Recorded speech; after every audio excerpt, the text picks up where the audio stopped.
Ah kan, Your Bruno team lagi. is picking. Bruno, Ruby untuk Finn masih. Skyler, Bruno. Wah ini line up yang cukup solid ya dari RRQ Hoshi. Mereka udah siapin early, late game, mid game-nya. Ready semuanya. Bruno harus di babysit juga. Ini kalau misalkan emang mau satu hero yang punya Aulus kan. Junglernya soalnya masih kurang. Aulus Racing. Aulus Racing diamankan oleh Kairi. Wow. Wah, ini bakal lumayan PR nih untuk tuan muda Albert masuk ke dalam backline. Apalagi menyentuh ke arah seorang Aulus yang kita tahu sendiri dia punya mini Alecto Final Blow yang disebut Undying Fury. Dan bahkan satu hal lagi, Profesor. Sekalinya masuk sekalipun untuk keluar dari backline itu bakal cukup sulit. Bukan hanya tentang seorang Alice, bukan hanya tentang seorang Khalid, tapi Tentunya di game yang kedua kali ini mereka malah ingin membawa game ini menuju ke arah late game dengan Alice dan Aulus. Game kedua dari RRQ Hoshi versus Onyx PH. Kita sudah melihat 1-0 untuk RRQ Hoshi dan inilah dia game kedua kita masih dipandu dengan duo emas. Oke, dan ada salam dari Nita Choliani. Dia bilang titip salam buat RFC, semoga 2 poin. Semangat. Amin. Buat Treasure Mas, Om Awa, KB, dan juga Pak Pulung. Tapi tepung Benar banyak. Kalau karambol di rumah saya main pakai tepung. Oke, tapi kali ini back to the game. Dlar sudah kehilangan beberapa HP-nya dan bahkan Finn sudah dipaksa untuk mengeluarkan satu flick out di early game seperti ini. Oke, Albert yang memiliki keuntungan di early game seperti ini mencoba untuk melakukan farming terlebih dahulu. Tapi di arah top lane sana, lihat dari Dlar masih coba untuk mengganggu, masih one by one situation dengan seorang R7. Bimo mengganggu pergerakan dari seorang Albert dan bahkan Bimo terkena damage yang cukup banyak. Dengan setengah darah terakhir harus memilih untuk mundur terlebih dahulu. Para pemain dari tim Olympia, lihat Marky mencoba dipaksa. Damage yang diberikan dari seorang Skylar dan bahkan first blood di arah bottom lane. Skylar berhasil dengan stucknya, dia menembangkan seorang Marky karena mungkin Marky di sini berpikiran bisa menumbangkan seorang Skylar di early, tapi ingat ini Bruno early game dengan stuck 10 juga memiliki damage yang besar. Dan ingat ini adalah mantan pemain bola David Shevchenko. Yes, Shevchenko David, bedanya ditukar doang, tapi kita lihat dari para pemain dari tim Onyx PS memilih untuk mundur dan legenda dari Italia Shevchenko berhasil mendapatkan first blood yang mahal menurut aku. Dan ini langsung bermain agresif dari kedua belah tim. Yang aku kira bakal bermain dengan tim hati-hati, tapi ternyata Marky masih mengamankan satu buah jungle monster gold pumpnya. Finn masih bersikukuh di arah bottom lane. Dia mau ngamanin gold shield turretnya secepat mungkin karena tersisa secuil lagi untuk mendapatkan sebuah keuntungan bagi Skylar. Dan Skylar lebih memilih untuk mundur karena dia tahu dia sadar diri dia butuh mana. Oke, kita bilang di sini R7 dan juga Albert berhasil mendapatkan keuntungan untuk berada di posisi startle. Tapi Dlar gak tinggal diam. Dlar sudah siap dan sepertinya Dlar cuma melakukan sebuah buka vision aja. Betul sekali, mendapatkan informasi karena ingat dari Kairinya sendiri bahkan dia membutuhkan level 12. Sebelum itu tentu dia tidak akan bisa melakukan teamfight jangka panjang karena War X-nya belum cukup tinggi untuk memberikan damage yang bebas. Oke, tapi Profesor, ada yang mau aku tanya sama Profesor. Apa? Ini benar-benar cukup berbahaya sebenarnya. Lihat one by one situation, Albert versus Kairi, dan persekusi ke arah belakang. Dan bahkan lihat Albert kehilangan satu buah Little Wanderer-nya. Tanpa adanya retribution dari Albert itu kayak masih wajar karena Kairi ready dari retributionnya dan dia belum menyentuh ke arah turtle, tapi di arah bottom lane-nya dari tadi lihat Skylar, dia benar-benar makan banyak banget dan bahkan dia masih mau sekitar 60 gold yang ada. Baloyski bakal mundur dan balik dengan recall yang tersedia. Oke, Skylar kali ini harus berhati-hati, stucknya tidak ada untuk sementara. Tapi di arah bottom lane sepertinya bakal menjadi satu buah turret utama yang bisa diberikan oleh untuk tim dari Arkeosis. I'm di depan sana, ada bahkan di depan ada persekusi ke arah belakang. Aulus Racing tidak bisa bergerak banyak. Skylar mencoba untuk mundur. Lihat isapan darahnya membuat seorang Skylar tak bisa berdaya, harus mundur kembali. Dia nggak punya mana juga, Profesor. Dan ini harus lebih berhati-hati karena apa? Karena lihat damage di awalnya lumayan tinggi. Sementara lihat di arah top lane R7 dan juga Dlar gak bakal kelar tentunya untuk one situation karena after damage bakal diambil. Yang satu punya heal, yang satu punya absorb, tapi ternyata Bang Fisiko dia mengoutplay Baloyski dan hampir saja Babang R7 mendapatkan poin killnya. Fisiko udah mulai hadir, langsung mengganggu dengan Void Crystal. Void Flash juga digunakan tapi masih ada Sandguard untuk Regen HP dari Blars. Untungnya nggak pakai satu buah execute, itu akan menjadi sesuatu yang berbeda, Profesor. Meanwhile, dari bottom lane, Skylar seperti akan coba untuk membantu pergerakan dari seorang Albert untuk mendapatkan satu buah turtle. Dengan adanya 10.000 gold dari Onyx PS, berbeda dengan 2.000 dengan tim RRQ Oshi. RRQ Oshi mendominasi untuk kali ini. Di early game, mereka siapkan Albert. Di late game, mereka siapkan Skylar, Profesor. Lihat ini dia striker bayangan V2. Bang Shin versi Skylar nih. Ini benar-benar mengerikan banget, tapi kali ini di sisi lain Bimo. Dia mencoba untuk mengganggu karena R7 mengembalikan gold shield turret yang tadinya hilang di arah bottom lane dengan mirror di arah top lane. Lihat dari teman-teman RRQ juga udah mulai hadir, Falling Star pun digunakan, langsung ada pergerakan Purify juga digunakan dan bahkan flickernya out langsung dari gelarnya, nggak punya flicker lagi. Ditarik sama Bang Finn. Finn bakal mendapatkan satu dan ada dispersion rotation. Akankah dia bertahan tapi gak bisa. Baloiski harus tumbang. Ditinggalin begitu aja. Para pemain dari tim Onyx PS memilih untuk melakukan farming terlebih dahulu dan Kairi nggak bisa terlalu objektif gaming dan juga tidak boleh terlalu agresif karena lihat di sana Kairi masih butuh farming, Kairi masih butuh level, tapi sedangkan di sisi lain Skylar benar-benar bermain dengan luar biasa. Lihat Skylar mendapatkan satu buah objektif lagi di arah tengah, turret mid lane yang mahal sekali, Profesor. Dan ini nggak tahu kenapa ya, entah kenapa Kairinya benar-benar di shutdown farmingnya dan perbedaannya udah lumayan kelihatan.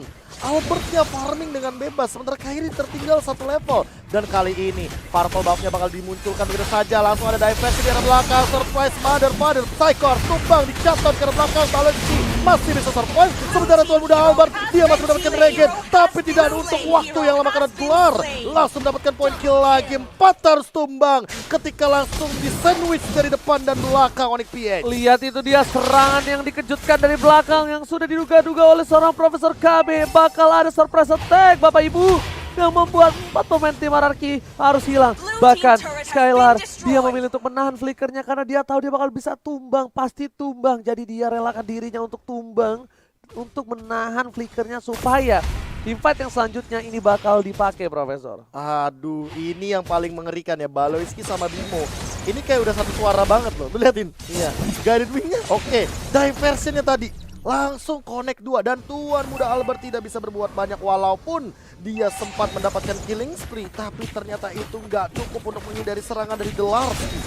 Oke, tapi lihat di depan sana R7 bakal coba untuk mengganggu dan ternyata tidak ada siapa-siapa. Di sisi lain Turtle diamankan RRQ, tapi lihat goldnya langsung berbeda 1000 saja. Langsung cepat banget karena dengan shutdown yang banyak dilakukan oleh tim dari RRQ. Siap-siap untuk melakukan satu buah PT Persecution dan Thunderous spot memory kali ini tidak ada. Adanya Thunderous doang. Para pemain dari tim Onyx PS mereka coba untuk dihindari dari satu buah Raging Sandstorm-nya. R7 berada di garis depan. Skylar masih mau lebih lihat damage-nya, satu kali kepokan. Bola kulit membuat benjol Dlarsky. Dan Dlarsky juga harus respect sama dealing damage. Sementara Albert udah jadi Malefic Roar. Di menit yang ke-7 dia benar-benar langsung ingin merontokkan punggung para pemain Onyx PH. Dia benar-benar bermain dengan sangat agresif dengan Lancelot-nya dan bahkan dengan hanya satu kali tumbang. Kali ini Kairi dia sendirian mau kemana, puncture kanan kiri. Tuan Muda Albo memainkan pasifnya, masih ada Retribution juga, belum ada Retribution bakal datang di sini. Bala bantuan dari teman-teman Onyx PH. Dan sementara itu Albert mendapatkan satu Baloiski, harus tumbang sendiri di depan sana. Langsung ada Raging Sandstorm dan sementara itu malah Bimo yang ditumbangkan. Ter-outplay Onyx PH-nya, 3 harus hilang dan bahkan Kairi akan menjadi korban selanjutnya. Double kill dari R7 dan 4 sudah hilang. Oh, sorry Kairi, no, aku tidak mengincarmu, tapi Baloiski lah target utama dari seorang Tuan Muda Albert. Targeting yang benar-benar bagus, lihat langsung dipastikan Baloiski tumbang dan setelah itu dia relakan dari seorang Kairinya. Kairi bukan menjadi salah satu utama target dari tim RRQ, tapi melainkan adalah side dish, Profesor. Side dish, makanan yang bukan jadi makanan utama ya. Bukan main course-nya. Bukan main course-nya. Karena kalau misalnya main course-nya terhadap seorang Kairi, mereka bakal berhadapan dengan seorang Baloiski yang sebenarnya itu lebih berbahaya dibandingkan Kairi. Melihat team fight dari RRQ Oshi, Profesor. Dan dia juga udah punya Ancient Talisman, jadi cooldown-nya nggak main-main. Dispersionnya bisa dilontarkan berkali-kali. Apalagi ini kalau seandainya menuju ke arah NOD, mau nggak mau R7 juga nggak boleh asal-asalan untuk masuk. Walaupun dengan KDA 404 yang not found, Dia tapi at least untungnya udah punya Oracle. Jadi udah aman. Regen HP-nya dan juga absorb-nya masih bisa menyelamatkan hari dari Bang Otto. Oke, tapi lihat udah terlihat ada orang di depan sana. Bimo lihat langsung berkumpul semua, regroup sama-sama. Maka Tuan Muda Albert tidak boleh terlalu dive in. Tuan Muda Albert tidak boleh terpancing dengan adanya pergerakan dari seorang Kairi di arah bottom lane, Profesor. Dan ingat ini dari Marky sih. Skylar harus berhati-hati karena Marky sudah mulai memasuki fase late game-nya. Walaupun udah punya Berserker Fury, walaupun udah punya Scarlet Phantom, tapi apakah itu akan cukup? Karena magical damage yang diberikan dari Marky itu kan damage-nya ada yang DPS, ada yang burst damage. Tapi di sisi lain Finn yang bakal dikejar, dia sendirian di depan sana. Apa yang bakal dia lakukan? Flick out ke belakang. Marky, oh hampir dia melakukan teleportasi dengan diversion ke arah Pisiko. Kalau misalkan dia dapetin 2 tadi, itu yang berbahaya adalah Skylar dan Pisiko. Yes, Skylar sih yang lebih berbahaya. Skylar harus benar-benar harus dijaga untuk kali ini. Karena salah satu damage deal yang bisa menumbangkan Dlarsky dengan instan, menumbangkan seorang Kairi dengan instan, ini ada di Skylar untuk saat ini, Profesor. Yes, dan Skylar harus berhati-hati karena jangan sampai malah dia yang diincar. Lihat, ingat dengan Bruno, healing damage-nya bakal tinggi banget dan udah ketahuan dengan diversion akan muncul ke depan. Lordnya bakal langsung dieksekusi, tapi Lordnya akan diamankan oleh Tuan Muda Albert, ditarik begitu saja. Bimo di arah belakang, Marky tidak mendapatkan siapapun. Pisiko yang bakal diincar, tapi dia masih punya flicker dan masih langsung dapat execution. Marky, what are you doing? Dia bakal tumbang, tertendang dari Skylar, sakit perutnya dan harus mundur dari Dlarsky. Bojong tapi Paloyski tertinggal seorang diri, dikejar habis-habisan, nggak boleh pulang. Maunya digoyang, Tuan Muda Albert masih mau lebih. Peta bisa sekarang belakang, lihat Paloyski, bye-bye.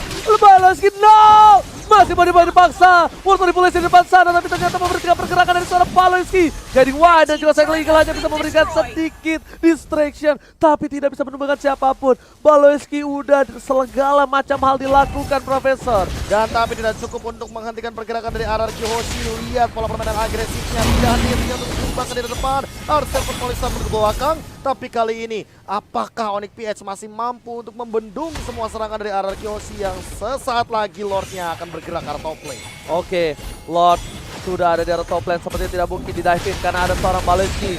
Paloyski di depan sana tidak bisa diambil dan direlakan begitu saja, Profesor. Yes, reset dari Lordnya. Mid lane juga mungkin bakal ditabrak. Sementara itu teman-teman dari RRQ tidak mau gegabah.